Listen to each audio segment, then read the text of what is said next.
Hello guys, कैसे हैं आप सभी लोग। आई होप कि आप सब अच्छे होंगे। और आज की इस वीडियो में मैं आपको बताने वाला हूं कुछ OLL एल्गोरिदम्स के बारे में। सो बिना देरी की जल्दी से वीडियो को शुरू करते हैं। तो सबसे पहले एल्गोरिदम हमारे पास कुछ इस तरीके से देख सकते हैं आप लोग। हमारी जो लास्ट लेयर है उसके जो टॉप है उस पर Z शेप की एक पैटर्न बन रहा होगा, और जो 2 ब्लॉक येलो के होंगे वो हमारे लेफ्ट साइड पे होंगे, हमारे फ्रंट पे। इससे आपको याद रखना है।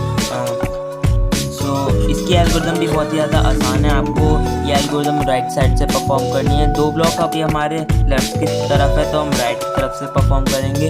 अगर इसकी एक मिरर्ड एल्गोरिदम भी होती है जिसमें Z शेप ये मिरर्ड होता है यहाँ पे, और ये 2 ब्लॉक हमारे राइट साइड की तरफ होते हैं। सो उसकी वो एल्गोरिदम भी सेम ही होती है इसकी तरह, लेकिन हम अपने लेफ्ट साइड से परफॉर्म करते हैं। सो इसकी एल्गोरिदम हमें राइट साइड से परफॉर्म करनी है। ये जो हमारी फ्रंट की ये 2 लेयर्स हैं, इन दोनों को हमें एक बार टर्न करना है। राइट लेयर नीचे करके एक बार फ्रंट लेयर को ऊपर कर देना है। फिर हमें राइट लेयर ऊपर करके ये जो हमारे पास पेयर है इसे हमें, जैसे हम एक्चुअल पेयर इंसर्ट करते हैं वैसे हमें अरेंज कर देना है इसे यहाँ पे। और फिर जो हमारी मिडल लेयर है इसे हमें एक बार टर्न करना है। ये देखिए, सो हमारी जो लास्ट लेयर है उसका टॉप सॉल्व हो चुका है, देख सकते हैं आप लोग।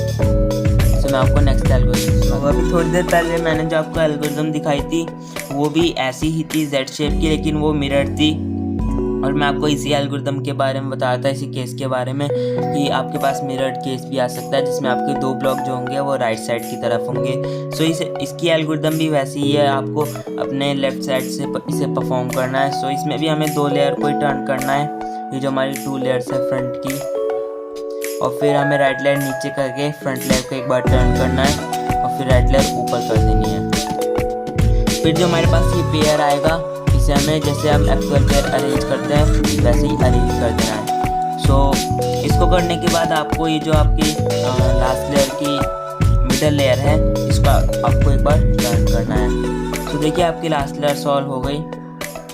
मैं आपको नेक्स्ट एल्गोरिदम दिखाता हूँ। जो नेक्स्ट एल्गोरिदम है हमारे पास कुछ इस तरीके से देख सकते हैं आप लोग। अब मैं आपको इसकी एल्गोरिदम करके दिखाता हूँ। हमें सबसे पहले अपनी एक बार मिडल लेयर को ऊपर करना है, फिर राइट लेयर को हमें नीचे कर देना है। जो हमारी लेफ्ट लेयर है उसे नीचे कर देना है, एक बार साइड करना है। लेफ्ट लेयर को हमें एक बार ऊपर करना है, साइड नीचे, 2 बार साइड ऊपर साइड। फिर जो हमारी मिडल लेयर है उसे हमें एक बार नीचे कर देना है। तो देखिए, हमारी थर्ड लेयर सॉल्व हो गई। अब मैं आपको नेक्स्ट केस है हमारे पास वो भी कुछ वैसा ही है, लेकिन ये केस भी मिरर्ड है हमारे पास। इसकी एल्गोरिदम भी वही है, लेकिन वो भी मिरर्ड होगी इसकी एल्गोरिदम। जैसे कि इसकी एल्गोरिदम जो है, हमने पिछली बार मिडल लेयर को टर्न करके हमने लेफ्ट लेयर डाउन करी थी, लेकिन इस बार हमें मिडल लेयर को तो टर्न करना है, लेकिन इस बार हमें राइट लेयर डाउन करनी है।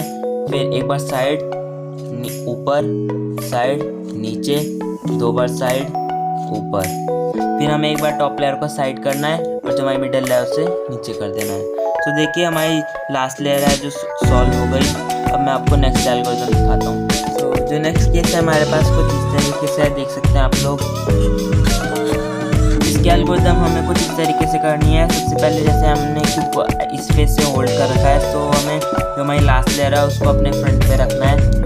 फिर जो हमारा फ्रंट है, ये जो हमारा फ्रंट था इसे हमें एक बार टर्न करना है ऊपर, टॉप लेयर के ऊपर वापस साइड नीचे। हमारी फ्रंट लेयर है उसे एक बार टर्न करके ऊपर साइड नीचे कर देना है। सो देखिए, जो हमारे लास्ट लेयर का टॉप है वो सॉल्व हो गया। सो आज की वीडियो के लिए बस इतना ही। अगर आपको मेरी वीडियो अच्छी लगी तो मेरी वीडियो को लाइक कीजिएगा, मेरे चैनल को सब्सक्राइब कीजिएगा, और जब आप सब्सक्राइब करेंगे तो बेल आइकन दबा के ऑल नोटिफिकेशन ऑन भी कर दीजिएगा। So thank you so much for watching my video. Bye.